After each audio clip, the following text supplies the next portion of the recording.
നമസ്കാരം, എല്ലാവർക്കും നമ്മുടെ സ്റ്റഡി അറ്റ് ഹോം PSC എന്ന യൂട്യൂബ് ചാനലിലേക്ക് സ്വാഗതം. അപ്പോൾ കഴിഞ്ഞ ക്ലാസ്സിൽ നമ്മൾ 8ാം ക്ലാസ്സിൻ്റെ രണ്ടാമത്തെ ചാപ്റ്ററിൻ്റെ ഒരു ക്ലാസ് കഴിഞ്ഞിട്ടുണ്ട്. അപ്പോൾ രണ്ടാമത്തെ ക്ലാസ്സാണ് ഇന്ന് നമ്മൾ തുടങ്ങുന്നത്.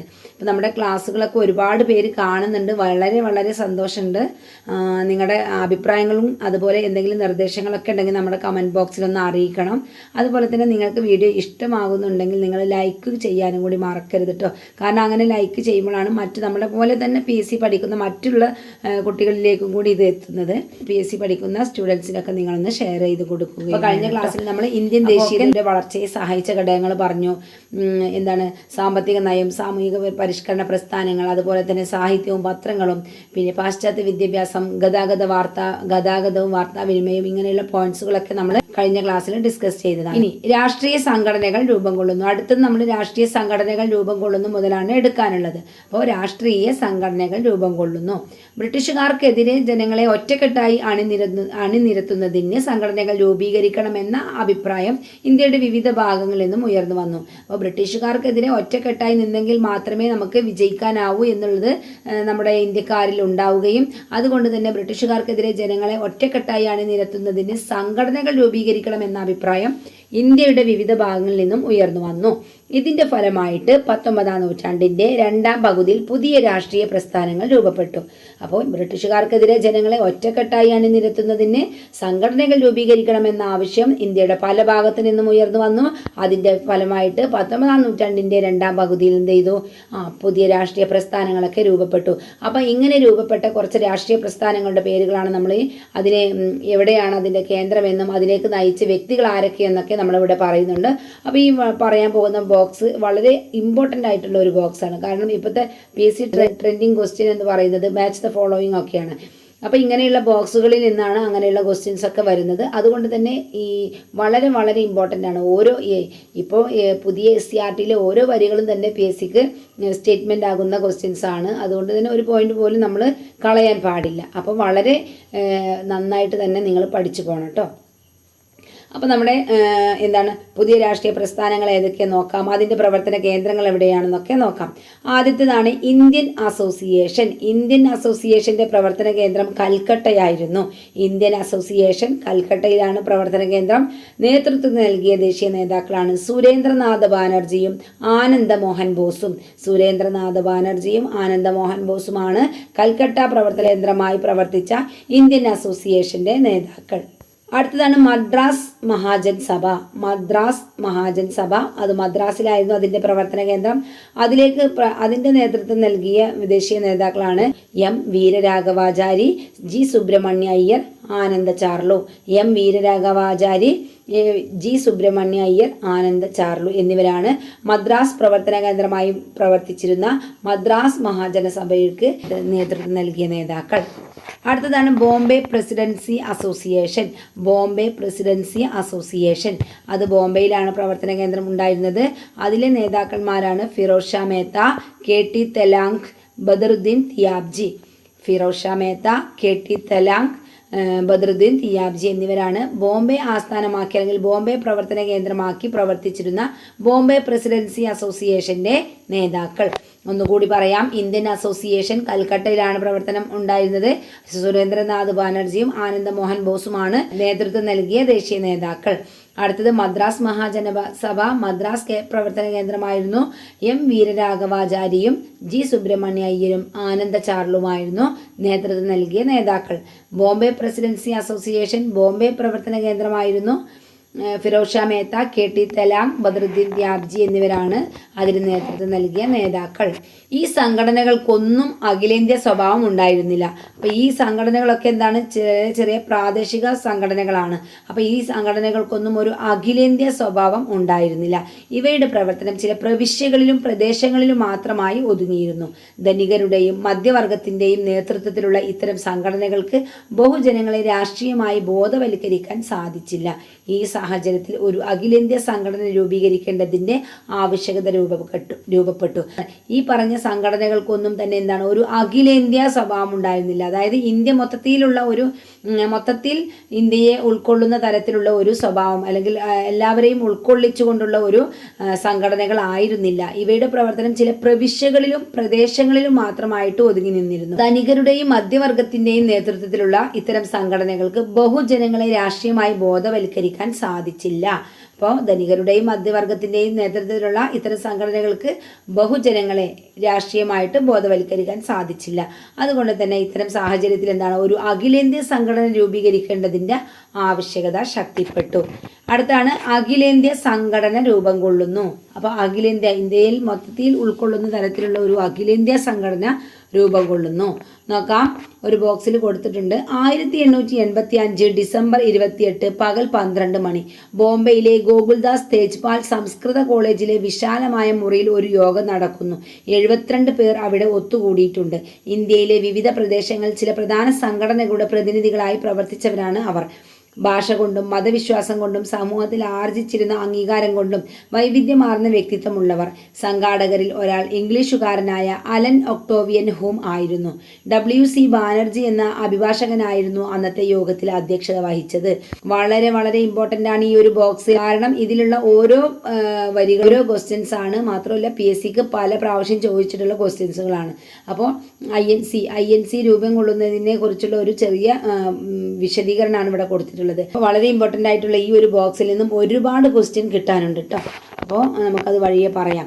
ഇന്ത്യൻ നാഷണൽ കോൺഗ്രസ് എന്ന ദേശീയ സംഘടനയ്ക്ക് തുടക്കം കുറിച്ച ചരിത്രപ്രധാനമായ സമ്മേളനത്തെക്കുറിച്ചാണ് നമ്മളിപ്പോൾ വായിച്ചത്. വളരെ വളരെ ഇമ്പോർട്ടൻ്റ് ആയിട്ടുള്ള ഒരു ബോക്സ് ആണ്.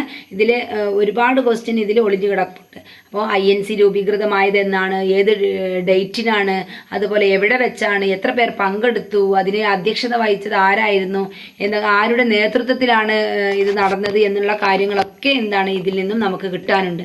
അപ്പോൾ എന്നാണ് INC രൂപം കൊണ്ടത്? 1885. ഏത് ഡേറ്റിലാണെന്ന് ചോദിച്ചാൽ ഡിസംബർ 28. എവിടെ വെച്ചാണെന്ന് ചോദിച്ചാൽ ബോംബെയിലെ ഗോകുൽദാസ് തേജ്പാൽ സംസ്കൃത കോളേജിലാണ്. അതുപോലെ എത്ര പേർ പങ്കെടുത്തു? 72 പേരാണ് അന്ന് പങ്കെടുത്തത്. ആരാണ് ഈ ഒരു സമ്മേളനത്തിന് നേതൃത്വം നൽകിയതെന്ന് ചോദിച്ചാൽ ഇംഗ്ലീഷുകാരനായ അലൻ ഒക്ടോവിയൻ ഹൂം ആയിരുന്നു. AO ഹ്യൂം എന്ന് പറയും നമ്മൾ. അതുപോലെ ഇതിനെ അധ്യക്ഷത വഹിച്ചത് WC ബാനർജി എന്ന അഭിഭാഷകനായിരുന്നു, അല്ലെങ്കിൽ WC ബാനർജി ആയിരുന്നു. അപ്പോൾ എത്ര ക്വസ്റ്റ്യൻ നമുക്ക് ഈ ഒരു ബോക്സിൽ നിന്നും കിട്ടി. അപ്പോൾ അതുപോലെ നമുക്ക് ഓരോ പോയിന്റും വിട്ടുകളയാൻ പറ്റാത്തതാണ്. നന്നായിട്ട് തന്നെ ശ്രദ്ധിച്ചിരിക്കട്ടോ. വിവിധ പ്രദേശങ്ങളിൽ നിന്നുള്ള സാമൂഹിക രാഷ്ട്രീയ പ്രവർത്തകർക്കിടയിൽ പൊതു അഭിപ്രായം രൂപീകരിക്കുക എന്നതായിരുന്നു ഈ സമ്മേളനത്തിന്റെ പ്രധാന ലക്ഷ്യം. അപ്പോൾ ഇങ്ങനെ ഒരു സമ്മേളനം കൂടിയതിന്റെ ലക്ഷ്യം വിവിധ പ്രദേശങ്ങളിൽ നിന്നുള്ള സാമൂഹിക രാഷ്ട്രീയ പ്രവർത്തകർ. അപ്പോൾ ഈ ഒരു യോഗത്തിൽ വിവിധ പ്രദേശങ്ങളിൽ നിന്നും ആളുകൾ പങ്കെടുത്തിട്ടുണ്ട്. അപ്പോൾ അവരുടെയൊക്കെ അഭിപ്രായങ്ങൾ രൂപീകരിക്കുക എന്നതായിരുന്നു ഈ ഒരു യോഗത്തിൻ്റെ ലക്ഷ്യം. വിവിധ പ്രദേശങ്ങളിൽ നിന്നുള്ള സാമൂഹിക രാഷ്ട്രീയ പ്രവർത്തകർക്കിടയിൽ പൊതു അഭിപ്രായം രൂപീകരിക്കുക എന്നതായിരുന്നു ഈ സമ്മേളനത്തിൻ്റെ പ്രധാന ലക്ഷ്യം. ഇന്ത്യൻ നാഷണൽ കോൺഗ്രസിൻ്റെ പ്രഖ്യാപിത ലക്ഷ്യങ്ങളാണ് നമ്മളിനി പറയാൻ പോകുന്നത്. വളരെ ഇമ്പോർട്ടൻ്റ് ആണ് കേട്ടോ. ഇന്ത്യൻ നാഷണൽ കോൺഗ്രസിൻ്റെ പ്രഖ്യാപിത ലക്ഷ്യങ്ങൾ എന്തൊക്കെയാണെന്ന് നോക്കാം. ഇന്ത്യയുടെ വിവിധ ഭാഗങ്ങളിലെ രാഷ്ട്രീയ പ്രവർത്തകർക്കിടയിൽ സൗഹൃദ ബന്ധം വളർത്തുക. ഇന്ത്യയുടെ വിവിധ ഭാഗങ്ങളിലെ രാഷ്ട്രീയ പ്രവർത്തകർക്കിടയിൽ എന്താണ്? സൗഹൃദ ബന്ധം വളർത്തുക. അടുത്തെന്താണ്? ജാതിയുടെയോ മതത്തിൻ്റെയോ പ്രവിശ്യയുടെയോ വ്യത്യാസമില്ലാതെ ദേശീയ ഐക്യബോധം വളർത്തുകയും ഉറപ്പിക്കുകയും ചെയ്യുക. അപ്പോൾ ഇന്ത്യയുടെ വിവിധ ഭാഗങ്ങളിൽ രാഷ്ട്രീയ പ്രവർത്തകർക്കിടയിൽ സൗഹൃദ ബന്ധം വളർത്തുക. അതുപോലെ തന്നെ ജാതി, മതം, പ്രവിശ്യ എന്നിവയുടെ ഒന്നും വ്യത്യാസമില്ലാതെ ദേശീയ ഐക്യബോധം വളർത്തുക. പൊതു ആവശ്യങ്ങൾക്ക് രൂപം നൽകുകയും അവ ബ്രിട്ടീഷ് ഗവൺമെന്റിന് മുമ്പാകെ അവതരിപ്പിക്കുകയും ചെയ്യുക. പൊതുവായ ആവശ്യങ്ങൾക്ക്, അതായത് എല്ലാവർക്കും ഉതകുന്ന തരത്തിലുള്ള പൊതു ആവശ്യങ്ങൾക്ക് രൂപം നൽകുകയും അവ ബ്രിട്ടീഷ് ഗവൺമെന്റിന് മുമ്പാകെ അവതരിപ്പിക്കുകയും ചെയ്യുക. അതുപോലെ തന്നെ രാജ്യത്ത് പൊതു അഭിപ്രായം രൂപീകരിക്കുകയും ജനങ്ങളെ സംഘടിപ്പിക്കുകയും ചെയ്യുക. അഖിലേന്ത്യാ മത്സര പരീക്ഷകൾക്ക് ഇന്ത്യയിലും കേന്ദ്രങ്ങൾ അനുവദിക്കുക. അപ്പോൾ ഇതൊക്കെയാണ് INCയുടെ അല്ലെങ്കിൽ ഇന്ത്യൻ നാഷണൽ കോൺഗ്രസിൻ്റെ പ്രഖ്യാപിത ലക്ഷ്യങ്ങൾ. ഒന്നുകൂടി പറയാം. ഇന്ത്യയുടെ വിവിധ ഭാഗങ്ങളിലെ രാഷ്ട്രീയ പ്രവർത്തകർക്കിടയിൽ സൗഹൃദ ബന്ധം വളർത്തുക. ജാതിയുടെയോ മതത്തിൻ്റെയോ പ്രവിശ്യയുടെയോ വ്യത്യാസമില്ലാതെ ദേശീയ ഐക്യബോധം വളർത്തുകയും ഉറപ്പിക്കുകയും ചെയ്യുക. പൊതു ആവശ്യങ്ങൾക്ക് രൂപം നൽകുകയും അവ ബ്രിട്ടീഷ് ഗവൺമെൻറ്റിൻ്റെ മുമ്പാകെ അവതരിപ്പിക്കുകയും ചെയ്യുക. രാജ്യത്ത് പൊതു അഭിപ്രായം രൂപീകരിക്കുകയും ജനങ്ങളെ സംഘടിപ്പിക്കുകയും ചെയ്യുക, അഖിലേന്ത്യാ മത്സര പരീക്ഷകൾക്ക് ഇന്ത്യയിലും കേന്ദ്രങ്ങൾ അനുവദിക്കുക. ഇത്രയൊക്കെയാണ് നമ്മുടെ INC പ്രഖ്യാപിത ലക്ഷ്യങ്ങൾ. എല്ലാ വർഷവും ഡിസംബർ മാസത്തിൽ ഇന്ത്യൻ നാഷണൽ കോൺഗ്രസിൻ്റെ വാർഷിക സമ്മേളനം രാജ്യത്തിൻ്റെ വിവിധ ഭാഗങ്ങൾ നടത്തിയിരുന്നു. അപ്പോൾ എല്ലാ വർഷവും ഡിസംബറിൽ എന്ത് ചെയ്യും, ഈ ഒരു INC വാർഷിക സമ്മേളനം നടത്താറുണ്ട്. രാജ്യത്തിൻ്റെ വിവിധ ഭാഗങ്ങളിൽ വെച്ച് നടത്താറുണ്ട്. അക്കാലത്തെ പ്രധാനപ്പെട്ട നേതാക്കളായിരുന്നു ദാദാഭായ് നവറോജി, സുരേന്ദ്രനാഥ് ബാനർജി, ഫിറോസ് ഷാ മേത്ത, ബദറുദ്ദീൻ ദിയാബ്ജി, ഗോപാലകൃഷ്ണ ഗോഖലെ, ബാലഗംഗാധര തിലക്, P. ആനന്ദ ചാർലു, R.C. ദത്ത്, ആനന്ദ മോഹൻ ബോസ് എന്നിവർ. അപ്പോൾ ഒരുപാട് നേതാക്കൾ ആ കാലത്തെ പ്രധാനപ്പെട്ട നേതാക്കളായിരുന്നു. ഒന്നുകൂടി പറയാം: ദാദാഭായ് നവറോജി, സുരേന്ദ്രനാഥ് ബാനർജി, ഫിറോസ് ഷാ മേത്ത, ബദറുദ്ദീൻ ദിയാബ്ജി, ഗോപാലകൃഷ്ണ ഗോഖലെ, ബാലഗംഗാധര തിലക്, P. ആനന്ദ ചാർലു, R.C. ദത്ത്, ആനന്ദ മോഹൻ ബോസ് എന്നിവരാണ് ആ കാലഘട്ടത്തിലെ പ്രധാന നേതാക്കൾ. അപ്പോൾ നമ്മൾ INC രൂപീകരണത്തെക്കുറിച്ച് പറഞ്ഞു, അതിലെ പ്രധാന നേതാക്കളൊക്കെ കുറിച്ച് പറഞ്ഞു, അതിൻ്റെ പ്രഖ്യാപിത ലക്ഷ്യങ്ങൾ എന്തൊക്കെയാണെന്നും പറഞ്ഞു. അടുത്തത് വരുന്നതാണ് വിഭജനവും ഭിന്നിപ്പിക്കലും. അപ്പോൾ ഇവിടെ ഒരു ബോക്സിൽ കൊടുത്തിട്ടുണ്ട്, നമ്മളൊന്ന് വായിച്ചു നോക്കുകയാണ്. ഐക്യ ബംഗാൾ ഒരു ശക്തിയാണ്. ബംഗാൾ വിഭജിക്കപ്പെട്ടാൽ ശക്തിക്ഷയം ഉണ്ടാകും. കോൺഗ്രസ് നേതാക്കന്മാരുടെ തോന്നൽ ഇതാണ്. അവരുടെ ആശങ്ക പൂർണ്ണമായും ശരിയാണ്. ബംഗാൾ വിഭജിക്കാനുള്ള പദ്ധതികളുടെ മേന്മകളിലൊന്ന് ഇതുതന്നെയാണ്. നമ്മുടെ മുഖ്യ ലക്ഷ്യങ്ങളിലൊന്ന് നമ്മുടെ ഭരണത്തിന്റെ എതിരാളികളെ ഭിന്നിപ്പിക്കുകയും അതുവഴി എതിർക്കുന്ന സംഘടനയെ ദുർബലമാക്കുകയുമാണ്. H. റിസ്ലെ. അപ്പോൾ H. റിസ്ലെയുടെ വാക്കുകളാണ് വിഭജനവും ഭിന്നിപ്പിക്കലും. അപ്പം ഭിന്നിപ്പിച്ച് ഭരിക്കുക എന്നുള്ള ഒരു തന്ത്രമാണ് ഇവിടെ അവർ ആവിഷ്കരിക്കുന്നത്. നോക്കാം. ബംഗാൾ വിഭജനത്തിന്റെ ലക്ഷ്യം വിശദീകരിച്ചുകൊണ്ട് ഇന്ത്യ ഗവൺമെന്റിന്റെ ആഭ്യന്തര സെക്രട്ടറി ആയിരുന്ന റിസ്ലെ എഴുതിയ ഒരു ഔദ്യോഗിക കുറിപ്പാണ് നമ്മളിപ്പോൾ വായിച്ചത്. അപ്പോൾ കോൺഗ്രസിന്റെ നേതൃത്വത്തിൽ നടക്കുന്ന സമരങ്ങളെ ദുർബലപ്പെടുത്താൻ ബ്രിട്ടീഷ് അധികാരികൾ പലതരം തന്ത്രങ്ങൾ ആവിഷ്കരിച്ചു. അവയിൽ പ്രധാനമായിരുന്നു ബംഗാൾ വിഭജനം. അപ്പോൾ കോൺഗ്രസിന്റെ നേതൃത്വത്തിൽ നടക്കുന്ന സമരങ്ങളൊക്കെ ദുർബലപ്പെടുത്താൻ വേണ്ടിയിട്ട് ബ്രിട്ടീഷ് അധികാരികൾ എന്ത് ചെയ്തിട്ടുണ്ട്, പലതരം തന്ത്രങ്ങൾ ആവിഷ്കരിച്ചിട്ടുണ്ട്. അതിലൊന്നായിരുന്നു ബംഗാൾ വിഭജനം എന്നത്. അപ്പം ഭിന്നിപ്പിച്ച് ഭരിക്കുക എന്നുള്ളതാണ് അവരുടെ ഒരു തന്ത്രം. അതായത് ഇന്ത്യക്കാർ തമ്മിൽ ഭിന്നിപ്പിക്കുക, അല്ലെ, മുസ്ലിങ്ങളായാലും ഹിന്ദുക്കൾ എന്നുള്ള ഒരു വേർതിരിവിലൂടെയും മറ്റൊക്കെ അവരെ ഭിന്നിപ്പിച്ചിട്ട് ഭരിക്കുക. അപ്പം അവർക്ക് ഒന്നുകൂടി അവരുടെ ശക്തി ഉറപ്പിക്കാൻ കഴിയും. ദേശീയ പ്രസ്ഥാനത്തിന്റെ ശക്തി കേന്ദ്രമായ ബംഗാൾ പ്രവിശ്യയെ രണ്ടായി വിഭജിക്കുക എന്നതായിരുന്നു ലക്ഷ്യം. അപ്പോൾ ദേശീയ പ്രസ്ഥാനത്തിന്റെ ശക്തി കേന്ദ്രമായ ബംഗാൾ പ്രവിശ്യ എന്ത് ചെയ്യുക, രണ്ടായിട്ട് വിഭജിക്കുകയായിരുന്നു അവരുടെ ലക്ഷ്യം.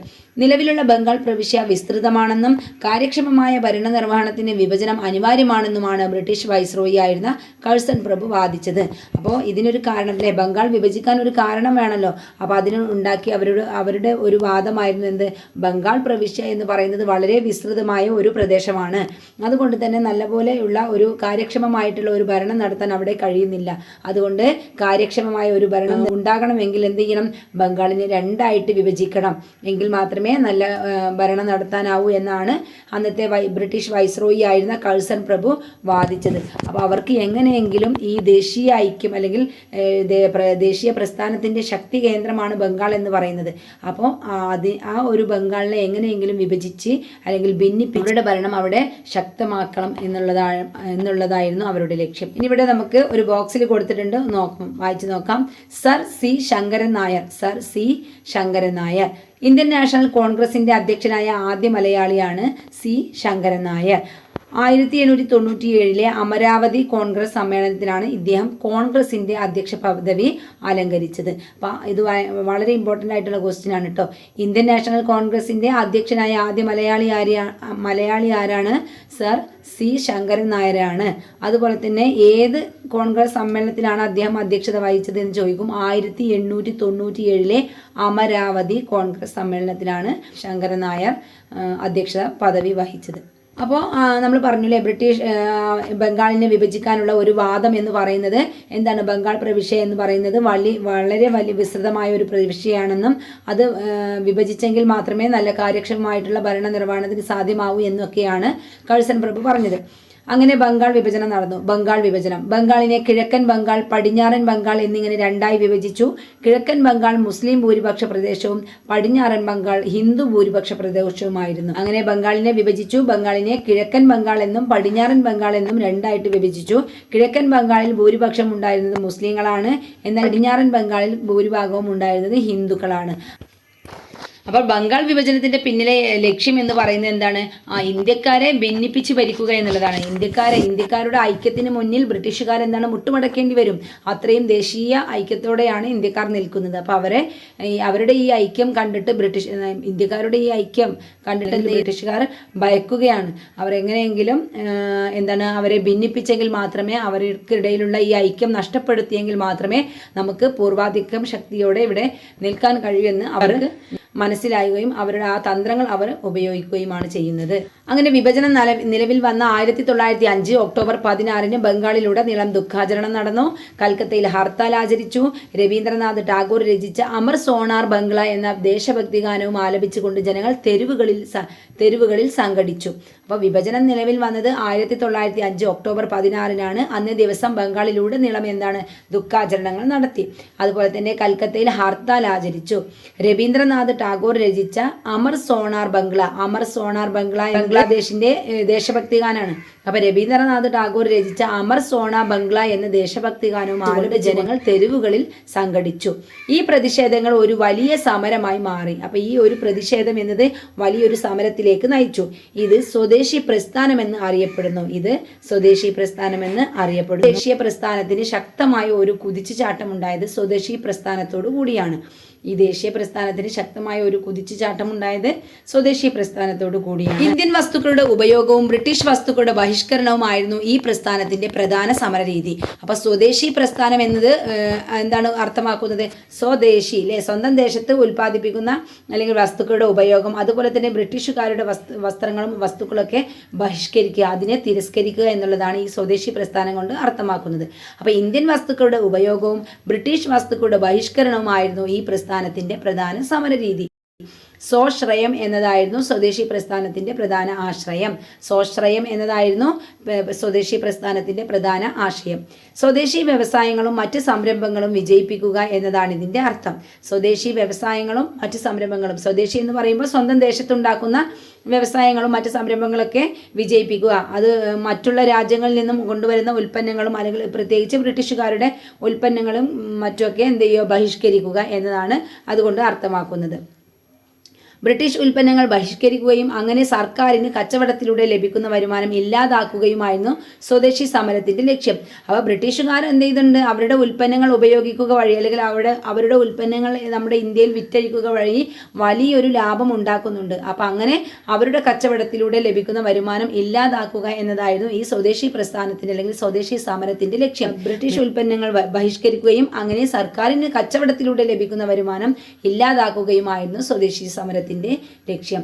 ഇതിന്റെ ഭാഗമായി നിരവധി തുണിമില്ലുകൾ, സോപ്പ് നിർമ്മാണശാലകൾ, തീപ്പെട്ടി ഫാക്ടറികൾ, കൈത്തറി സ്ഥാപനങ്ങൾ, ദേശീയ ബാങ്കുകൾ, ഇൻഷുറൻസ് കമ്പനികൾ എന്നിവ ആരംഭിച്ചു. വിദേശ വസ്തുക്കൾ ബഹിഷ്കരിക്കുക എന്നുള്ള ആ ഒരു അതിന്റെ ഫലമായി, സ്വദേശി സമരത്തിന്റെ ഫലമായിട്ട് എന്ത് ചെയ്തു? നിരവധി തുണിമില്ലുകൾ, സോപ്പ് നിർമ്മാണശാലകൾ, തീപ്പെട്ടി ഫാക്ടറികൾ, കൈത്തറി സ്ഥാപനങ്ങൾ, ദേശീയ ബാങ്കുകൾ, ഇൻഷുറൻസ് കമ്പനികൾ എന്നിവയൊക്കെ ആരംഭിച്ചു. അതുപോലെ തന്നെ ആചാര്യ PC റോയ് ആരംഭിച്ച ബംഗാൾ കെമിക്കൽ സ്റ്റോർ, രവീന്ദ്രനാഥ് ടാഗോർ തുടക്കമിട്ട സ്വദേശി സ്റ്റോർ, വി ചിദംബരം പിള്ളയുടെ നേതൃത്വത്തിൽ ആരംഭിച്ച സ്വദേശി steam navigation company, Jamshedji Tata സ്ഥാപിച്ച സ്റ്റീൽ ഫാക്ടറി എന്നിവയും സ്വദേശി സമരത്തിന്റെ ഭാഗമായി രൂപം കൊണ്ടവയാണ്. അപ്പോൾ ഈ ഒരു സ്വദേശി പ്രസ്ഥാനത്തിന്റെ ഭാഗമായിട്ട് ഒരുപാട് കമ്പനികൾ ആരംഭിച്ചു. അപ്പോൾ അതിനൊക്കെ ഉദാഹരണമാണ് ആചാര്യ PC റോയ് ആരംഭിച്ച ബംഗാൾ കെമിക്കൽ സ്റ്റോർ, ആചാര്യ PC റോയ്. ഇതൊക്കെ നമുക്ക് മാച്ച് ദ ഫോളോവിംഗിന് വരാൻ പറ്റിയ ഒരു ക്വസ്റ്റ്യൻ ആണ് കേട്ടോ. അപ്പോൾ ആചാര്യ PC റോയ് ആരംഭിച്ചതാണ് ബംഗാൾ കെമിക്കൽ സ്റ്റോർ, രവീന്ദ്രനാഥ് തുടക്കമിട്ടതാണ് സ്വദേശി സ്റ്റോർ, വി ചിദംബരം പിള്ളയുടെ നേതൃത്വത്തിൽ ആരംഭിച്ചതാണ് swadeshi steam navigation company, Jamshedji Tata സ്ഥാപിച്ചതാണ് സ്റ്റീൽ ഫാക്ടറി. ഇതൊക്കെ എന്താണ്? സ്വദേശി സമരത്തിന്റെ ഭാഗമായി രൂപം കൊണ്ടവയാണ്. ഇനി സുരേന്ദ്രനാഥ് ബാനർജി സ്വദേശി പ്രസ്ഥാനത്തെ കുറിച്ച് നൽകിയ ഒരു വിവരണം താഴെ കൊടുത്തിട്ടുണ്ട്, നമുക്കൊന്ന് വായിച്ചു നോക്കാം. കരുത്തിന്റെ നാളുകളിൽ സ്വദേശി പ്രസ്ഥാനം നമ്മുടെ സാമൂഹിക ഗാർഹിക ജീവിതത്തിന്റെ മുഴുവൻ പ്രതലത്തിനും നിറം ചാർത്തി. ഇന്ത്യയിൽ നിർമ്മിച്ചെടുക്കാവുന്നത് പോലെയുള്ള വിദേശ വസ്തുക്കൾ ഉൾപ്പെട്ട വിവാഹ സമ്മാനങ്ങൾ മടക്കി നൽകപ്പെട്ടു. ദേവന്മാർക്ക് നിവേദ്യമായി വസ്തുക്കൾ സമർപ്പിക്കപ്പെട്ട ചടങ്ങുകളിൽ കാർമ്മികത്വം വഹിക്കുവാൻ പുരോഹിതന്മാർ പലപ്പോഴും എതിർപ്പ് പ്രകടിപ്പിച്ചു. വിദേശ ഉപ്പോ പഞ്ചസാരയോ ഉപയോഗിച്ച ആഘോഷവേളകളിൽ പങ്കെടുക്കാൻ അതിഥികൾ വിസമ്മതിച്ചു. സുരേന്ദ്രനാഥ് ബാനർജി സ്വദേശി പ്രസ്ഥാനത്തെക്കുറിച്ച് നൽകിയ വിവരണമാണ് നമ്മൾ. ഇത്തരം പ്രചരണ പരിപാടികൾ സ്വദേശി പ്രസ്ഥാനത്തിന്റെ ആശയങ്ങളെക്കുറിച്ച് അവബോധമുണ്ടാക്കുകയും ഇന്ത്യൻ ജനതയിൽ വലിയ സ്വാധീനം ചെലുത്തുകയും ചെയ്തു. അപ്പോൾ ഇത്തരം പ്രചരണ പരിപാടികൾ സ്വദേശി പ്രസ്ഥാനത്തിന്റെ ആശയങ്ങളെക്കുറിച്ച് അവബോധമുണ്ടാക്കുകയും ഇന്ത്യൻ ജനതയിൽ വലിയ സ്വാധീനം ചെലുത്തുകയും ചെയ്തു. ഇതിലൂടെ ഇന്ത്യയിലെ സാധാരണക്കാരും സ്ത്രീകളും വിദ്യാർത്ഥികളും ആദ്യമായി ഒരു രാഷ്ട്രീയ പ്രസ്ഥാനത്തിൽ പങ്കാളികളായി. ഈ പ്രസ്ഥാനത്തിന്റെ സ്വാധീനം സാംസ്കാരികം, വിദ്യാഭ്യാസം, സാമ്പത്തികം, രാഷ്ട്രീയം എന്നീ മേഖലകളിൽ അനുഭവപ്പെട്ടു. ഇന്ത്യൻ സ്വാതന്ത്ര്യ സമര പ്രസ്ഥാനം ദേശീയ തലത്തിലേക്ക് വ്യാപിപ്പിക്കാനും സ്വദേശി എന്ന പുതിയ സമരമാർഗം സ്വാതന്ത്ര്യ സമരത്തിന് സംഭാവന ചെയ്യാനും സ്വദേശി പ്രസ്ഥാനത്തിന് സാധിച്ചു. സ്വദേശി പ്രസ്ഥാനം ദേശീയ സമരത്തെ സാധാരണക്കാരിലേക്ക് എത്തിച്ചു. അപ്പോൾ ഇന്ത്യൻ സ്വാതന്ത്ര്യ സമര പ്രസ്ഥാനം ദേശീയ തലത്തിലേക്ക് വ്യാപിപ്പിക്കാനും സ്വദേശി എന്ന പുതിയ സമരമാർഗം സ്വാതന്ത്ര്യ സമരത്തിന് സംഭാവന ചെയ്യാനും സ്വദേശി പ്രസ്ഥാനത്തിന് സാധിച്ചു. അതുപോലെ തന്നെ സ്വദേശി പ്രസ്ഥാനം ദേശീയ സമരത്തെ സാധാരണക്കാരിലേക്ക് എത്തിച്ചു. അടുത്ത ഒരു ബോക്സിലൂടെ കൊടുത്തിട്ടുണ്ട് സ്വദേശി സമിതികൾ. എന്താണ് സ്വദേശി സമിതികൾ നോക്കാം. സ്വദേശി പ്രസ്ഥാനത്തിന്റെ സന്ദേശം പ്രചരിപ്പിക്കാനും ജനങ്ങളെ സംഘടിപ്പിക്കാനുമായിട്ട് പ്രവർത്തിച്ചിരുന്ന സന്നദ്ധ സംഘടനകളാണ് സ്വദേശി സമിതികൾ. സ്വദേശി പ്രസ്ഥാനത്തിന്റെ സന്ദേശം പ്രചരിപ്പിക്കാനും ജനങ്ങളെ സംഘടിപ്പിക്കാനുമായിട്ട് പ്രവർത്തിച്ചിരുന്ന സന്നദ്ധ സംഘടനകളാണ് സ്വദേശി സമിതികൾ. അശ്വിൻ കുമാർ ദത്ത് രൂപീകരിച്ച സ്വദേശി ബാന്ധവ് സമിതി ഇതിൽ പ്രധാനപ്പെട്ടതായിരുന്നു. അത് വളരെ പ്രധാനപ്പെട്ട ഒരു പോയിന്റ് കൂടിയാണ് കേട്ടോ. അശ്വിൻ കുമാർ ദത്താണ് സ്വദേശി ബാന്ധവ് സമിതി രൂപീകരിച്ചത്. അശ്വിൻ കുമാർ ദത്ത് രൂപീകരിച്ച സ്വദേശി ബാന്ധവ് സമിതി ഇതിൽ പ്രധാനപ്പെട്ടത്. അല്ലെങ്കിൽ ലക്ഷ്യങ്ങൾ എന്തൊക്കെയാണെന്ന് നോക്കാം. സന്നദ്ധ ഭടന്മാർക്ക് കായിക പരിശീലനം നൽകുക, പകർച്ചവ്യാധിയും മറ്റും മൂലം ദുരിതമനുഭവിക്കുന്നവരെ സഹായിക്കുക, സ്വദേശി വിദ്യാലയങ്ങൾ സ്ഥാപിക്കുക എന്നിവയായിരുന്നു പ്രധാന ലക്ഷ്യങ്ങൾ. എന്തൊക്കെയാണ് ലക്ഷ്യങ്ങൾ? സന്നദ്ധ ഭടന്മാർക്ക് കായിക പരിശീലനം നൽകുക, പകർച്ചവ്യാധിയും മറ്റും മൂലം ദുരിതമനുഭവിക്കുന്നവരെ സഹായിക്കുക, സ്വദേശി വിദ്യാലയങ്ങൾ സ്ഥാപിക്കുക എന്നിവയായിരുന്നു സ്വദേശി സമിതികളുടെ പ്രധാന ലക്ഷ്യങ്ങൾ. അപ്പോൾ അശ്വിൻ കുമാർ ദത്ത് രൂപീകരിച്ചതാണ് സ്വദേശി ബാന്ധവ്. ഓർത്തു വെക്കണേ. അടുത്തതാണ് മിതവാദികളും തീവ്രദേശീയവാദികളും. ഇന്ത്യൻ നാഷണൽ കോൺഗ്രസിന്റെ പ്രവർത്തന രീതികളെ സംബന്ധിച്ച് നേതാക്കൾക്കിടയിൽ വ്യത്യസ്ത അഭിപ്രായങ്ങൾ നിലനിന്നു. അപ്പോൾ ഇങ്ങനെ നമ്മൾ പറഞ്ഞല്ലേ INC അല്ലെങ്കിൽ ഇന്ത്യൻ നാഷണൽ കോൺഗ്രസിന്റെ പ്രവർത്തകരുണ്ടായിരുന്നില്ലേ. അപ്പോൾ അവർക്കിടയിൽ എന്ത് ചെയ്തു? ചില അഭിപ്രായ വ്യത്യാസങ്ങൾ ഉണ്ടായി. ബ്രിട്ടീഷുകാർക്കെതിരെ പ്രത്യക്ഷ സമരത്തിന് ആദ്യകാല നേതാക്കൾ തയ്യാറായിരുന്നില്ല. അവർ മിതവാദികൾ എന്നറിയപ്പെട്ടു. അപ്പോൾ ബ്രിട്ടീഷുകാർക്കെതിരെ പ്രത്യക്ഷമായിട്ടുള്ള ഒരു സമരത്തിന് ആദ്യകാല നേതാക്കളൊന്നും തയ്യാറായില്ല. ഇവരെന്താണ്? മിതവാദികൾ എന്നാണ് അറിയപ്പെട്ടത്. അതിൽ പ്രധാനികളായിരുന്നു ഫിറോസ് ഷാ മേത്ത, ഗോപാലകൃഷ്ണ ഗോഖലെ, ദാദാഭായ് നവറോജി എന്നിവർ.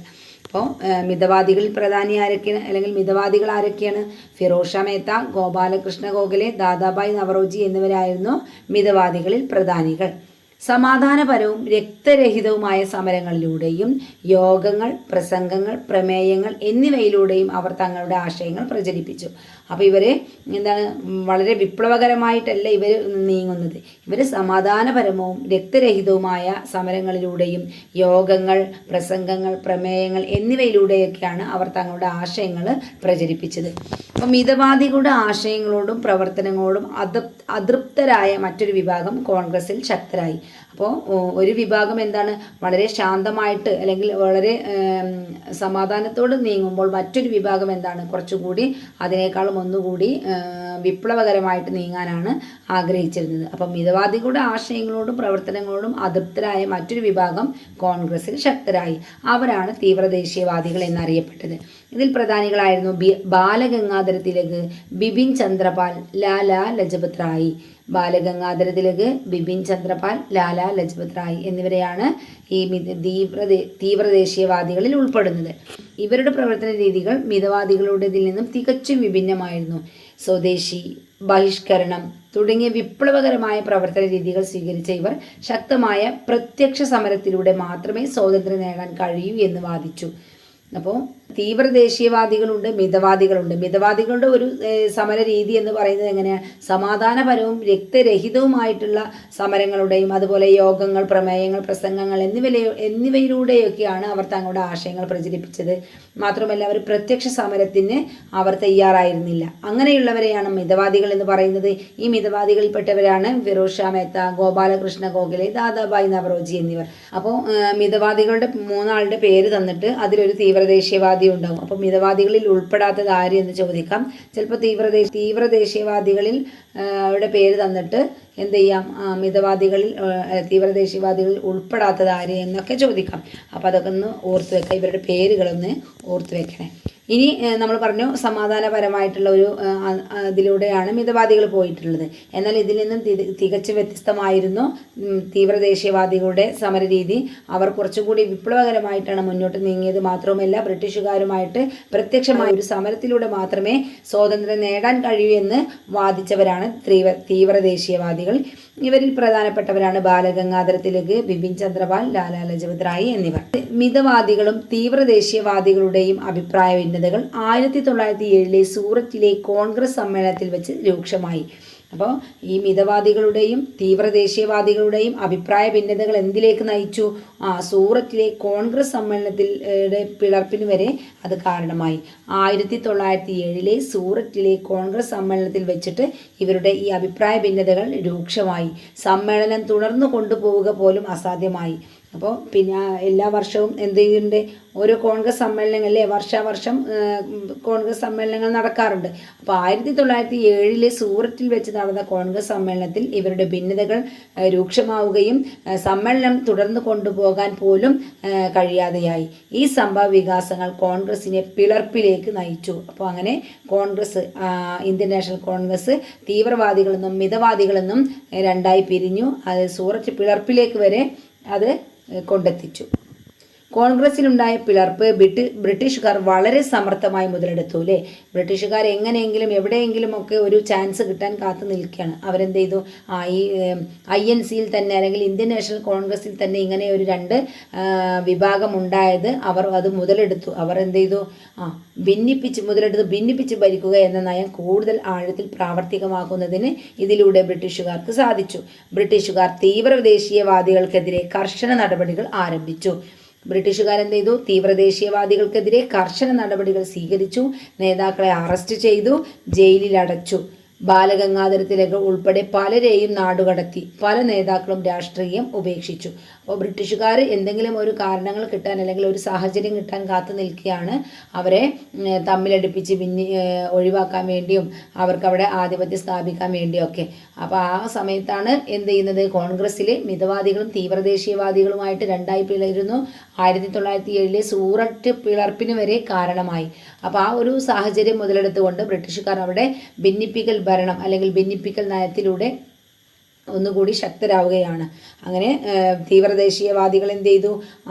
അറസ്റ്റ് ചെയ്തു, ജയിലിലടച്ചു. ബാലഗംഗാധര തിലക് ഉൾപ്പെടെയുള്ള പലരെയും നാടുകടത്തുകയും പല നേതാക്കളും രാഷ്ട്രീയം ഉപേക്ഷിക്കേണ്ടി വരികയും ചെയ്തു. ജനരോഷം തണുപ്പിക്കുന്നതിനും കോൺഗ്രസിലെ മിതവാദികളെ സ്വാധീനിക്കുന്നതിനും വേണ്ടി ചില ഭരണപരിഷ്കാരങ്ങൾ ബ്രിട്ടീഷുകാർ നടപ്പിലാക്കി. അപ്പോൾ ജനങ്ങളിങ്ങനെ രോഷാകുലരായി നിൽക്കുകയാണല്ലേ. അപ്പോൾ അവരെ ഒന്ന് തണുപ്പിക്കുന്നതിനും അതുപോലെ തന്നെ കോൺഗ്രസിലെ മിതവാദികളെ സ്വാധീനിക്കുന്നില്ലേ, മിതവാദികളെ ബ്രിട്ടീഷുകാരുടെ പക്ഷത്ത് നിൽക്കുന്നതിന് വേണ്ടി എന്ത് ചെയ്തു? ചില ഭരണപരിഷ്കാരങ്ങൾ ബ്രിട്ടീഷുകാർ നടപ്പിലാക്കി. 1909 നടപ്പിലാക്കിയ മിൻറ്റോ മോർലി പരിഷ്കാരങ്ങൾ ഇത്തരത്തിലുള്ളതായിരുന്നു. 1909 നടപ്പിലാക്കിയ മിൻറ്റോ മോർലി പരിഷ്കാരങ്ങൾ എന്താണ്?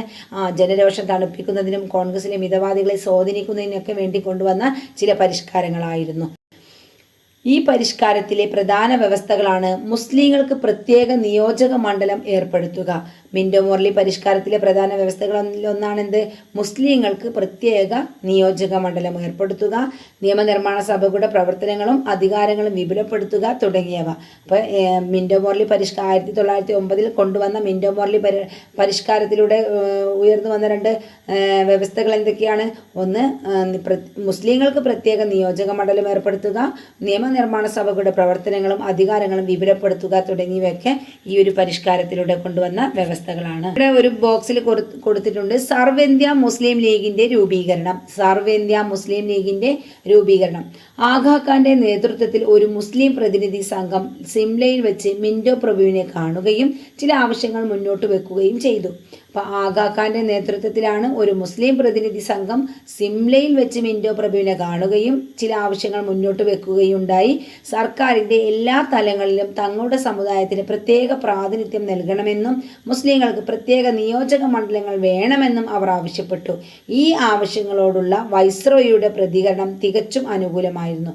ഇത് മുസ്ലിങ്ങൾക്കായി ഒരു പ്രത്യേക രാഷ്ട്രീയ സംഘടന ആരംഭിക്കാൻ പ്രചോദനമാവുകയും 1906 സർവ്വേന്ത്യ മുസ്ലിം ലീഗ് സ്ഥാപിതമാകുകയും ചെയ്തു. അപ്പോൾ അങ്ങനെയാണ് സർവ്വേന്ത്യ മുസ്ലിം ലീഗിൻ്റെ രൂപീകരണവും അതുപോലെ മുസ്ലിങ്ങൾക്ക് പ്രത്യേകമായിട്ട് നിയോജക മണ്ഡലം അനുവദിക്കുന്നതൊക്കെ എങ്ങനെയാണ്? ആഗാ ഖാന്റെ നേതൃത്വത്തിലുള്ള ഒരു മുസ്ലിം പ്രതിനിധി സംഘം സിംലയിൽ വെച്ച് മിന്റോ പ്രഭുവിനെ കാണുകയും ആവശ്യങ്ങൾ മുന്നോട്ട് വെക്കുകയൊക്കെ ചെയ്തു. അതിൻ്റെയൊക്കെ ഫലമായിട്ടാണ് ഈ 1909 മിന്റോ മോർലി പരിഷ്കാരത്തിൽ ആ വ്യവസ്ഥകളൊക്കെ ഉൾപ്പെടുത്തിയിട്ടുള്ളത്. അപ്പോൾ എന്തൊക്കെയാണ് ആഗാ ഖാന്റെ നേതൃത്വത്തിലുള്ള മുസ്ലിം പ്രതിനിധി സംഘം ആവശ്യപ്പെട്ടിട്ടുള്ളത്? സർക്കാരിൻ്റെ എല്ലാ തലങ്ങളിലും തങ്ങളുടെ സമുദായത്തിന് പ്രത്യേക പ്രാതിനിധ്യം നൽകണമെന്നും മുസ്ലിങ്ങൾക്ക് പ്രത്യേക നിയോജക മണ്ഡലങ്ങൾ വേണമെന്നും ആണ് അവർ ആവശ്യപ്പെട്ടിട്ടുള്ളത്. ഈ ആവശ്യങ്ങളോടുള്ള വൈസ്രോയുടെ പ്രതികരണം തികച്ചും അനുകൂലമായിരുന്നു. ഇത് മുസ്ലിങ്ങൾക്കായിട്ട് ഒരു പ്രത്യേക രാഷ്ട്രീയ സംഘടന ആരംഭിക്കാൻ പ്രചോദനമാവുകയും 1906 സർവ്വേന്ത്യ മുസ്ലിം ലീഗ് സ്ഥാപിതമാവുകയും ചെയ്തു. ഓക്കെ, അടുത്തതാണ് ലാൽ ബാൽ പാൽ. ലാൽ ബാൽ പാൽ സ്വദേശി പ്രസ്ഥാനത്തിൽ കൂടുതൽ കരുത്ത് പകർന്നുകൊണ്ട് ബ്രിട്ടീഷ് ഭരണം അവസാനിപ്പിക്കേണ്ടതിൻ്റെ ആവശ്യകത ഊന്നിപ്പറഞ്ഞ തീവ്രദേശീയ നേതാക്കളാണ് ലാലാ ലജ്പത് റായ്, ബാലഗംഗാധര തിലക്, ബിപിൻ ചന്ദ്രപാൽ എന്നിവർ. ഇവർ ലാൽ ബാൽ പാൽ എന്നാണ് അറിയപ്പെടുന്നത്. അപ്പോൾ ലാൽ ബാൽ പാൽ എന്നത് തീവ്രദേശീയവാദികളുടെ കൂട്ടുകെട്ടാണ്. സ്വദേശി പ്രസ്ഥാനത്തിന് കൂടുതൽ കരുത്ത് പകർന്നുകൊണ്ട് ബ്രിട്ടീഷ് ഭരണം അവസാനിപ്പിക്കേണ്ടതിൻ്റെ ആവശ്യകത ഊന്നിപ്പറഞ്ഞ തീവ്രദേശീയ നേതാക്കളാണ് ലാലാ ലജ്പത് റായും ബാലഗംഗാധര തിലകും ബിപിൻ ചന്ദ്രപാലും. അപ്പോൾ ഇവരെ ഒരു ഷോർട്ടാക്കിയിട്ട് പറയുന്നതാണ് ലാൽ ബാൽ പാൽ. ഇവരുടെയൊക്കെ പേരിൻ്റെ ഫസ്റ്റും ഒക്കെ എടുത്തിട്ടുള്ള ഫസ്റ്റും ലാസ്റ്റൊക്കെ എടുത്തിട്ടാണ് ഇങ്ങനെ ഈ ലാൽ ബാൽ പാൽ എന്ന് ചേർത്ത് വായിക്കുന്നത്. അടുത്തതാണ് home rule league. Home rule league 1914 ആരംഭിച്ച ഒന്നാം ലോക യുദ്ധത്തിൻ്റെ കാലത്ത് രാഷ്ട്രീയ പ്രവർത്തനങ്ങൾ വീണ്ടും സജീവമായി. ഇതിന് നേതൃത്വം നൽകിയത് ഹോം റൂൾ ലീഗ് എന്ന സംഘടനയായിരുന്നു. അപ്പോൾ 1914 ആരംഭിച്ച ഒന്നാം ലോക യുദ്ധത്തിൻ്റെ കാലത്ത് രാഷ്ട്രീയ പ്രവർത്തനങ്ങൾ എന്ത് ചെയ്തു? വീണ്ടും സജീവമായി. ഇതിന് നേതൃത്വം നൽകിയത് ഹോം റൂൾ ലീഗ് എന്ന സംഘടനയായിരുന്നു. ആനി ബസന്റിന്റെയും ബാലഗംഗാധര തിലകിന്റെയും നേതൃത്വത്തിൽ പ്രവർത്തനം ആരംഭിച്ച ഹോം റൂൾ ലീഗ് നഗരങ്ങളിലും ഗ്രാമങ്ങളിലും ജനപിന്തുണ നേടി. അപ്പോൾ ആനി ബസന്റിന്റെയും ബാലഗംഗാധര തിലകിന്റെയും നേതൃത്വത്തിലാണ് ഈ ഹോം റൂൾ ലീഗ് പ്രവർത്തനം ആരംഭിക്കുന്നത്. ഇത് നഗരങ്ങളിലും ഗ്രാമങ്ങളിലൊക്കെ ജനപിന്തുണ നേടി. ഹോം റൂൾ അഥവാ സ്വയം ഭരണമായിരുന്നു ഈ സംഘടനയുടെ ലക്ഷ്യം. ഹോം റൂൾ അഥവാ സ്വയം ഭരണമായിരുന്നു ഈ സംഘടനയുടെ ലക്ഷ്യം. ഹോം റൂൾ ലീഗിന്റെ പ്രചരണത്തിനായി ആനി ബസന്റും ബാലഗംഗാധര തിലകും രാജ്യത്തുടനീളം സഞ്ചരിക്കുകയും ഇതിന്റെ ശാഖകൾ സ്ഥാപിക്കുകയും ചെയ്തു. അപ്പോൾ ഹോം റൂൾ ലീഗിന്റെ പ്രചരണത്തിനായി ആനി ബസന്റും ബാലഗംഗാധര തിലകും രാജ്യത്തുടനീളം സഞ്ചരിക്കുകയും ഇതിന്റെ ശാഖകളൊക്കെ സ്ഥാപിക്കുകയും ചെയ്തു. ഹോം റൂൾ ലീഗിന്റെ പ്രവർത്തനങ്ങൾ ബ്രിട്ടീഷ് ആധിപത്യത്തിന് ഭീഷണിയാണെന്ന് തിരിച്ചറിഞ്ഞ ഗവൺമെന്റ് ആനി ബസന്റിനെ അറസ്റ്റ് ചെയ്ത് ജയിലിലടച്ചു. അപ്പോൾ ഇതെന്ത് ചെയ്തു? ബ്രിട്ടീഷുകാർ ഇതിനെയും ഭയന്നു അല്ലേ. അപ്പോൾ ഹോം റൂൾ ലീഗിന്റെ പ്രവർത്തനങ്ങൾ ബ്രിട്ടീഷ് ആധിപത്യത്തിന് ഭീഷണിയാണെന്ന് തിരിച്ചറിഞ്ഞ ബ്രിട്ടീഷ് ഗവൺമെന്റ് ആനി ബസന്റിനെ അറസ്റ്റ് ചെയ്ത് ജയിലിലടച്ചു. പിന്നീട് ജയിൽ മോചിതയായ അവർ 1917 കൽക്കട്ട സമ്മേളനത്തിൽ കോൺഗ്രസിന്റെ അധ്യക്ഷനായി തിരഞ്ഞെടുക്കപ്പെട്ടു. ഇന്ത്യൻ നാഷണൽ കോൺഗ്രസിന്റെ അധ്യക്ഷയായ ആദ്യ വനിതയാണ് ആനി ബസന്റ്. ഹോം റൂൾ ലീഗിന്റെ പ്രവർത്തനങ്ങളൊക്കെ ബ്രിട്ടീഷുകാർക്ക് ഭയപ്പാടുണ്ടാക്കില്ലേ. അത് അവരുടെ ആധിപത്യത്തിന് ഭീഷണിയാണെന്ന് തിരിച്ചറിഞ്ഞ ഗവൺമെന്റ് എന്ത് ചെയ്തു? ആനി ബസന്റിനെ ജയിലിൽ അടച്ചു. പിന്നീട് ജയിൽ മോചിതനായ അവർ 1917 കൽക്കട്ട സമ്മേളനത്തിലെ കോൺഗ്രസിന്റെ അധ്യക്ഷയായിട്ട് തിരഞ്ഞെടുക്കപ്പെട്ടു. ഇന്ത്യൻ നാഷണൽ കോൺഗ്രസിന്റെ അധ്യക്ഷയായ ആദ്യ വനിതയാണ് ആനി ബസന്റ്. ഐക്യത്തിന്റെ ലക്നൗ. അടുത്ത പോയിന്റാണ് ഐക്യത്തിന്റെ ലക്നൗ. 1916 കോൺഗ്രസിന്റെ വാർഷിക സമ്മേളനം നടന്നത് ലക്നൌവിലായിരുന്നു. ഈ സമ്മേളനം ചില സുപ്രധാന തീരുമാനങ്ങളാൽ ശ്രദ്ധേയമായിരുന്നു. മിതവാദികളും തീവ്രദേശീയവാദികളും ഐക്യപ്പെടാനും ഇന്ത്യൻ നാഷണൽ കോൺഗ്രസ്, സർവേന്ത്യ മുസ്ലിം ലീഗും ഒരുമിച്ച് പ്രവർത്തിക്കാനും ഈ സമ്മേളനത്തിൽ തീരുമാനിച്ചു. അപ്പോൾ നമ്മൾ പറഞ്ഞു 1907 സൂററ്റ് പിളർപ്പോട് കൂടിയൊക്കെ ഇവരെന്ത് ചെയ്തു, നന്നായിട്ട് തെറ്റിപ്പിരിഞ്ഞതാണല്ലേ. മിതവാദികളും തീവ്രദേശീയവാദികളും തമ്മിൽ അവരുടെ അഭിപ്രായ ഭിന്നതകൾ രൂക്ഷമാവുകയും അവർ പിരിയുകയൊക്കെ ചെയ്തതാണ്. അപ്പോൾ അത് പിന്നീട് അവർ ഒന്നിക്കുന്നത് 1916 കോൺഗ്രസ് സമ്മേളനത്തിലാണ്. അപ്പോൾ 1916 കോൺഗ്രസിൻ്റെ വാർഷിക സമ്മേളനം നടക്കുന്നത് ലക്നൌവിലായിരുന്നു. ഈ സമ്മേളനം ചില സുപ്രധാന തീരുമാനങ്ങളാൽ ശ്രദ്ധേയമായിരുന്നു. മിതവാദികളും തീവ്രദേശീയവാദികളും ഐക്യപ്പെടാനും ഇന്ത്യൻ നാഷണൽ കോൺഗ്രസും സർവേന്ത്യ മുസ്ലിം ലീഗും ഒരുമിച്ച് പ്രവർത്തിക്കാനും ഒക്കെ ഈ സമ്മേളനത്തിൽ തീരുമാനിച്ചു. അപ്പോൾ മിതവാദികളും തീവ്രദേശീയവാദികളും ഒന്നിച്ച INC സമ്മേളനം ഏതാണെന്ന് ചോദിച്ചാൽ 1916 ലക്നൗ സമ്മേളനമാണ്. ഇതര വഴികളിലൂടെ, അടുത്താണ് ഇതര വഴികളിലൂടെ. ഇന്ത്യൻ നാഷണൽ കോൺഗ്രസിന്റെ സമര രീതിയിൽ നിന്നും വ്യത്യസ്തമായി ചില രഹസ്യ വിപ്ലവ സംഘടനകൾ രൂപീകരിച്ച് സായുധ സമരത്തിന്റെ മാർഗം അവലംബിച്ചു. അപ്പോൾ ഇന്ത്യൻ നാഷണൽ കോൺഗ്രസിന്റെ സമര രീതിയിൽ നിന്നും വ്യത്യസ്തമായി ചില രഹസ്യ വിപ്ലവ സംഘടനകൾ രൂപീകരിച്ച് സായുധ സമരത്തിന്റെ മാർഗം അവലംബിച്ചു. പാശ്ചാത്യ സാമ്രാജ്യത്തെ ഹിംസയിലൂടെ മാത്രമേ അമർച്ച ചെയ്യാൻ കഴിയൂ എന്ന് അവർ വിശ്വസിച്ചു. അപ്പോൾ അവയിൽ ചില പ്രധാനപ്പെട്ടത് നമ്മൾ താഴെ കൊടുത്തിട്ടുണ്ട്, പറയാം. വിപ്ലവ സംഘടനകൾ. അനുശീലൻ സമിതി, സ്ഥലം എവിടെയാണ്? ബംഗാളിലാണ്. അനുശീലൻ സമിതി സ്ഥലം ബംഗാളിലാണ്. നേതൃത്വം നൽകിയത് സച്ചീന്ദ്രനാഥ് സന്യാൽ. അതുപോലെ അരബിന്ദോ ഘോഷും സച്ചീന്ദ്രനാഥ് സന്യാലുമാണ് അനുശീലൻ സമിതിക്ക് രൂപം കൊടുത്തത് അല്ലെങ്കിൽ നേതൃത്വം നൽകിയത് ബംഗാളിലായിരുന്നു. അടുത്തത് ഭാരത് മാതാ അസോസിയേഷൻ മദ്രാസിലായിരുന്നു. നീലകണ്ഠ ബ്രഹ്മചാരി, വാഞ്ചി അയ്യർ, അജിത് സിംഗ് എന്നിവരുടെ നേതൃത്വത്തിലായിരുന്നു ഉണ്ടായിരുന്നത്. ഭാരത് മാതാ അസോസിയേഷൻ മദ്രാസിലാണ്. നീലകണ്ഠ ബ്രഹ്മചാരി, വാഞ്ചി അയ്യർ, അജിത് സിംഗ് എന്നിവരാണ് നേതൃത്വം നൽകിയത്. അടുത്താണ് യുഗാന്തർ പാർട്ടി. ബംഗാളിലാണ് രൂപം കൊണ്ടത്. യുഗാന്തർ പാർട്ടി റാഷ് ബിഹാരി ബോസും ഖുദിറാം ബോസുമാണ് നേതൃത്വം നൽകിയത്. യുഗാന്തർ പാർട്ടി ബംഗാളിലാണ്. റാഷ് ബിഹാരി ബോസും ഖുദിറാം ബോസും. അടുത്താണ് ഗദർ പാർട്ടി അമേരിക്കയിലാണ്. ലാലാ ഹർദയാൽ. ഗദർ പാർട്ടി അമേരിക്കയിൽ ലാലാ ഹർദയാൽ. ബ്രിട്ടീഷുകാരുടെ വിവിധ ചൂഷണ നയങ്ങളും അതിനെതിരെ ഇന്ത്യൻ ജനത സ്വീകരിച്ച ചെറുത്തുനിൽപ്പുകളുമാണ് ഇന്ത്യൻ ദേശീയതയുടെ വളർച്ചയിലേക്ക് നയിച്ചത്. ഇന്ത്യൻ നാഷണൽ കോൺഗ്രസിന്റെ രൂപീകരണത്തോടെ ബ്രിട്ടീഷുകാർക്കെതിരായ ഇന്ത്യൻ ജനതയുടെ ചെറുത്തുനിൽപ്പുകൾക്ക് ഒരു സംഘടിത രൂപം കൈവന്നു. അക്കാലത്തെ ഏറ്റവും ശക്തമായ ജനകീയ പ്രക്ഷോഭമായിരുന്നു ബംഗാൾ വിഭജനത്തിനെതിരെ നടന്ന സ്വദേശി പ്രസ്ഥാനം. പിൽക്കാലത്ത് ഗാന്ധിജി നേതൃത്വം ഏറ്റെടുത്തതോടെ സ്വാതന്ത്ര്യ സമരം കൂടുതൽ ജനകീയവും ശക്തവുമായി തീർന്നു. അപ്പോൾ നമ്മുടെ ഈ ഒരു ചാപ്റ്റർ ഇത്രയേ ഉള്ളൂ. 2 ക്ലാസ്സുകളിലായിട്ട് നമ്മൾ ഈ ഒരു ചാപ്റ്റർ കംപ്ലീറ്റ് ആക്കിയിട്ടുണ്ട്. മുഴുവൻ പോയിന്റുകൾ നമ്മളിതിൽ ഉൾപ്പെടുത്തിയിട്ടുണ്ട്. ഒരു പോയിന്റ് പോലും നമ്മൾ കളഞ്ഞിട്ടില്ല. കാരണം ഇന്നത്തെ അല്ലെങ്കിൽ ഇപ്പോഴത്തെ PSC ട്രെൻഡിങ് എന്ന് പറയുന്നത് ഓരോ വരികളും സ്റ്റേറ്റ്മെൻ്റ് ആയിട്ടാണ് തരുന്നത്. അതുകൊണ്ട് തന്നെ നമുക്കത് കളയാൻ പറ്റില്ല. മാത്രമല്ല ഈ ഒരു ചാപ്റ്ററിൽ നമുക്ക് മാച്ച് ദ ഫോളോവിങ്ങിനായിട്ട് വരാൻ പറ്റിയ 2-3 ക്വസ്റ്റ്യൻസ് ഉണ്ട്. അപ്പോൾ ആ ഒരു സംഘടനകളുടെ പേരും അവരുടെ നേതൃത്വം നൽകിയവരുടെ പേരൊക്കെ നമ്മൾ നന്നായിട്ട് ഓർത്ത് വെക്കണം. പിന്നെ നന്നായിട്ട് പഠിക്കുക നിങ്ങൾ. അപ്പോൾ എല്ലാവർക്കും ഒരു PSC ജോലി കിട്ടട്ടെ, എല്ലാവർക്കും ജോലിയിൽ എത്രയും പെട്ടെന്ന് തന്നെ ഒരു ഗവൺമെൻറ് ജോലിയിൽ കയറാൻ സാധിക്കട്ടെ എന്നൊക്കെ നമ്മൾ ആത്മാർത്ഥമായിട്ട് പ്രാർത്ഥിക്കുന്നുണ്ട്. അപ്പോൾ എല്ലാവരും നന്നായിട്ട് പഠിക്കുക. അപ്പോൾ നമ്മുടെ ക്ലാസ്സുകളൊക്കെ നിങ്ങൾക്ക് ഇഷ്ടമാവുന്നുണ്ടെങ്കിൽ ഒരു ലൈക്ക് തരാൻ മറക്കരുത് കേട്ടോ.